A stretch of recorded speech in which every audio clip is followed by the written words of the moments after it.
Veď ste za nich hlasovali. Koho bol výber pána Kováčika, keď sa stal špeciálnym prokurátorom? Len tak schválne. Čiže ja sa ešte k tomu vrátim. Naprieč politickým spektrom bol zvolený pán špeciálny prokurátor Kováčik, prakticky neviem, či nemal náhodou 108 hlasov zo všetkých, keď sa prvýkrát stal špeciálnym prokurátorom. Ale len preto, že niektoré sa mi páčia, s nimi súhlasím a niektoré nepáčia, to je zasahovanie do nezávislosti vyšetrovania. To je zasahovanie do a povedzme si na rovinu, teraz je na to dobrý čas, ako skončili tieto verejné vyšetrovania. Keď sa snažili politici zasahovať do vyšetrovania. Máme slabú pamäť? Bol taký jeden prokurátor, volal sa Serbin. Koľkokrát, samozrejme, KDH vtedy bolo vo vláde a vyšetrovalo Lex. A my nikto nepochybujeme o tom, že tam boli veci, za ktoré sa malo jasne viesť konanie. Ale vďaka tejto politickej aktivite, tlačovým konferenciám a politickému vyšetrovaniu, koľkokrát, že vyhral pán Lexa proti štátu? 11-0. 11-0, ešte aj s potutným rozhodnutím Európskeho súdu, že sa mu má pán Kováč ospravedlniť. Pokračujme ďalej. O čom sa bavíme? Kauza Tupy. Vražda Daniela Tupého. Pocit získania politických bodov, že bojujem s extrémistami. Zapríčinil, že všetci policajti boli odvolaní z miesta činu a išli na futbalový štadión Slovana. Nikdy som to neriešil. Nikdy som nevstupoval do tých vecí a nikdy som vás za to nikoho nekritizoval. Dobre si to pamätáte. Boli ste ministrom spravodlivosti vtedy.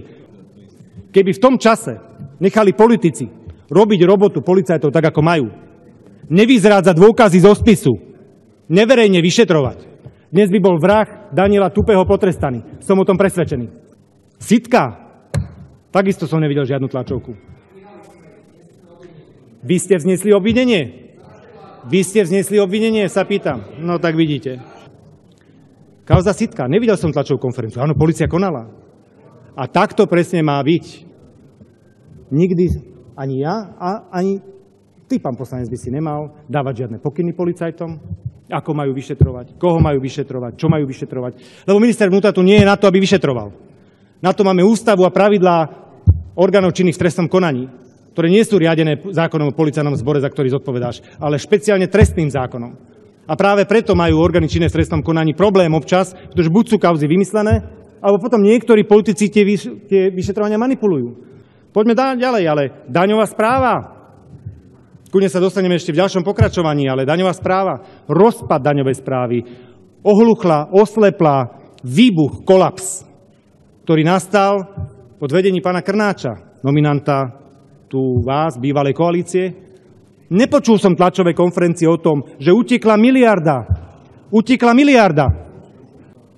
V tom čase, kedy ste nekontrolovali daňovú správu, pretože absolútne vybuchla, daňoví poradcovia nemali šancu voči absolútnej presile.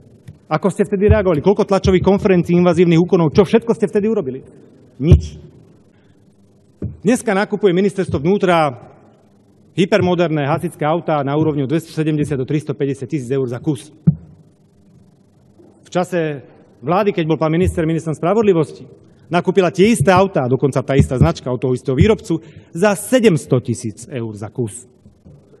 A vrátim sa samozrejme aj k tým jeho samotným.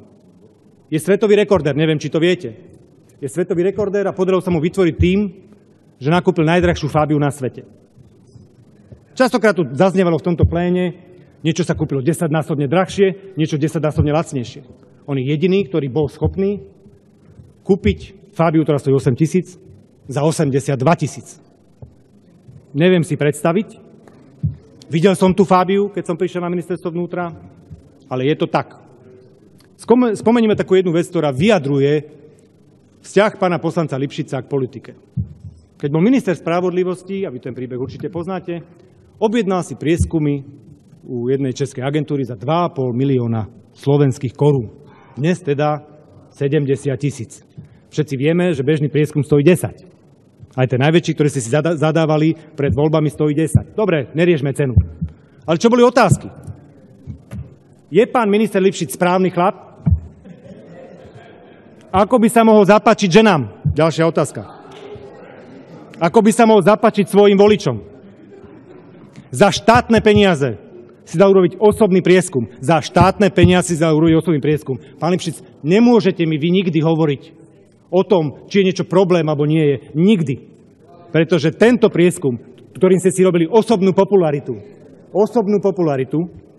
bola tam otázka, či ste správny chlap? Bola. Myslím si, že vaše slovo má hodnotu 0, možno už mínus. Ale poďme ešte k 2 dobrým prípadom, kedy sa zlomila definitívne integrita pána poslanca Lipšica. Kauza Gorila. Kauza Gorila sa predsa 2 roky nevyšetrovala. To je veľká pravda a vy to veľmi dobre viete. A keď sa vyšetrovala, prečo ste až potom, čo išlo 10 000 ľudí bojovať proti vám a polievali ste tu prítomného pána poslanca Pčolinského vodou z vodných diel prvýkrát od revolúcie, ste zriaďovali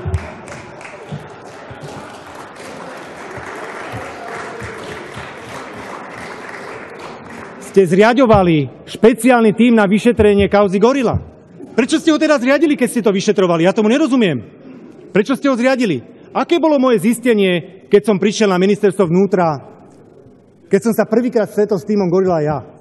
Hovorím, výborne, povedzte im prosím vás pekne, ako často ste sedávali?